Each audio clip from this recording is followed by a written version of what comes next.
എല്ലാ പ്രിയപ്പെട്ടവർക്കും നമസ്കാരം. എൻ്റെ പേര് ഉണ്ണി മാന്നാർ.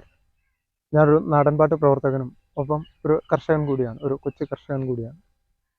ഇത് എൻ്റെ പുറകിൽ കാണുന്നത് മാന്നാറിൻ്റെ സമൃദ്ധമായി കൃഷി നടന്നുകൊണ്ടിരിക്കുന്ന പാടശേഖരമാണ്. ഈ പാടശേഖരത്തിൽ എനിക്ക് ഏതാണ്ട് 2 ഏക്കർ കൃഷി ഈ കഴിഞ്ഞ വർഷമുണ്ടായിരുന്നു. പരമ്പരാഗതമായിട്ട് അപ്പൂപ്പനും അച്ഛനും ഒക്കെ കർഷകരായിരുന്നു. അതിൻ്റെ പിൻപറ്റിയാണ് കൃഷിയിലേക്ക് വരുന്നതും കൃഷിക്കാരോടുള്ള ബഹുമാനവും തോന്നുന്നതും ഒക്കെ അങ്ങനെയാണ്. അതുകൊണ്ട് തന്നെയാണ് കൃഷിയിലേക്ക് വരുന്നത്. അനിയൻ വളരെ നല്ലൊരു മികച്ച കർഷകനാണ്. 2 തവണ താലൂക്കിൻ്റെ അവാർഡ് നേടിയ കർഷകനാണ്.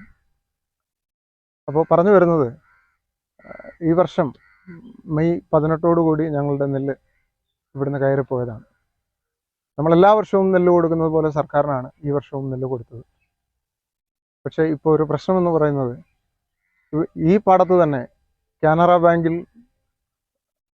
അക്കൗണ്ടുള്ള ആൾക്കാരുടെ പണമൊക്കെ വന്നു തുടങ്ങി. എന്നാൽ SBI അക്കൗണ്ടുള്ള ഞങ്ങളെപ്പോലുള്ള ഒട്ടനേകം കർഷകരുടെ പൈസ ഇനിയും കിട്ടാനുണ്ട്. ഓണം അടുത്തുകൊണ്ടിരിക്കുന്നു. മക്കൾ ഉണ്ട്, അവർക്ക് എന്തെങ്കിലുമൊക്കെ വാങ്ങിക്കൊടുക്കണമെങ്കിൽ ഈ പൈസ കിട്ടിയേ മതിയാകും. ഒപ്പം സഹകരണ ബാങ്കിൽ നിന്ന് 40,000 രൂപ കടമെടുക്കുകയും എൻ്റെ ഭാര്യയുടെ കുറച്ച് സ്വർണം പണയം വെച്ചിട്ട് കൂടെയാണ് ഞാൻ കൃഷിയിൽ ഇറങ്ങിയത്. അപ്പോൾ ഇപ്പം ഏതാണ്ട് ഭീമമായൊരു തുക പലിശ ആയിട്ടുണ്ട്. അത് അടയ്ക്കാൻ പോലും നമുക്ക് നിവൃത്തിയില്ല. എനിക്ക് പറയാനുള്ളത് ബഹുമാനപ്പെട്ട കൃഷി വകുപ്പ് മന്ത്രി ശ്രീ പ്രസാദ് സാറിനോടാണ്. സാർ, ഈ കഴിഞ്ഞ വർഷമാണ് നമ്മുടെ അടുത്ത ഗ്രാമപ്രദേശമായ തകഴിയിൽ ഒരു യുവാവ് കടം കയറി ആത്മഹത്യ ചെയ്ത്, ഈ കൃഷി മുഖേന കടം കയറി ആത്മഹത്യ ചെയ്യേണ്ടി വന്നു. അപ്പോൾ വീണ്ടും ഒരു കർഷക ആത്മഹത്യയിലേക്ക് ഇവിടുത്തെ കർഷകരെ നയിക്കരുത് എന്നാണ് പറയുവാനുള്ളത്. അങ്ങ് എത്രയും വേഗം ഇടപെട്ട് ഇതിനൊരു തീരുമാനം ഉണ്ടാക്കണം എന്ന് അഭ്യർത്ഥിക്കുകയാണ്, അങ്ങയോട് താഴ്മയായി അഭ്യർത്ഥിക്കുകയാണ്. കാരണം ഒട്ടനേകം കർഷകർ എപ്പോൾ കണ്ടാലും ഇത് മാത്രമാണ് അവർ സംസാരിക്കുന്നത്. ഈ വർഷത്തെ പൈസ കിട്ടിയില്ല. അപ്പോൾ മെയ് 18 ഇവിടുത്തെ നെല്ല് കയറിപ്പോയ അവസാന ഡേറ്റ്. ഇതാണ് PRS-ൻ്റെ കോപ്പി. നിങ്ങൾക്ക് കാണാമോ എന്നറിയില്ല. ഇതാണ് PRS. സമയവും ദിവസവും എല്ലാം, മാസവും ഉൾപ്പെടെ എല്ലാം, തൂക്കവും ഉൾപ്പെടെ എല്ലാം ഇതിനകത്തിലുണ്ട്. അപ്പോൾ എൻ്റെ SBI അക്കൗണ്ടാണ്. SBI മാത്രമാണ് ഈ കാര്യത്തിൽ വിമുഖത കാണിക്കുന്നതെന്നാണ് അറിയാൻ സാധിച്ചത്.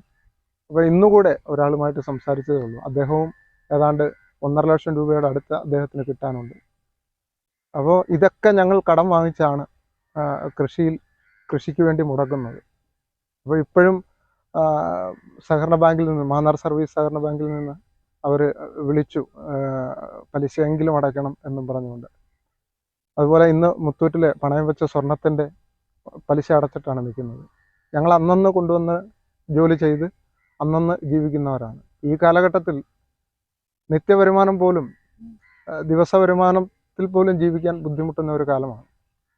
ആ സാഹചര്യത്തിലാണ് ഇങ്ങനെ ഈ പൈസ നമുക്ക് വൈകി വരുന്നത്. അതിൻ്റെ നല്ലൊരു ശതമാനം പലിശ അടച്ചും അതുപോലെ പണയത്തിന് പലിശ അടച്ചും ഒക്കെ അങ്ങ് മാറും. ദയവായി സാറ് ഇത് കാണുന്നുണ്ടെങ്കിൽ, കാണാൻ സാധിക്കുന്നുവെങ്കിൽ അങ്ങ് ഇതിന് തീർച്ചയായിട്ടും ഒരു തീരുമാനമെടുക്കണം. അങ്ങയിലാണ് ഞങ്ങളുടെ വിശ്വാസം. അതുപോലെ ഇവിടെ ഒട്ടനേകം കർഷകർക്ക് പൈസ കിട്ടാനുണ്ട്. ഈ ഓണമാണ് വരുന്നത്. കുട്ടികൾക്കുമൊക്കെ എന്തെങ്കിലും ഒരു ഉടുപ്പെങ്കിലും എടുത്ത് കൊടുക്കണമെങ്കിൽ ഞങ്ങളുടെ കയ്യിലൊന്നും വേറെ മാർഗമില്ല. കാരണം ഞങ്ങളൊക്കെ മുമ്പേ പറഞ്ഞതുപോലെ അന്നന്ന് കൊണ്ടുവന്ന് അന്നന്ന് കഴിയുന്നവരാണ്.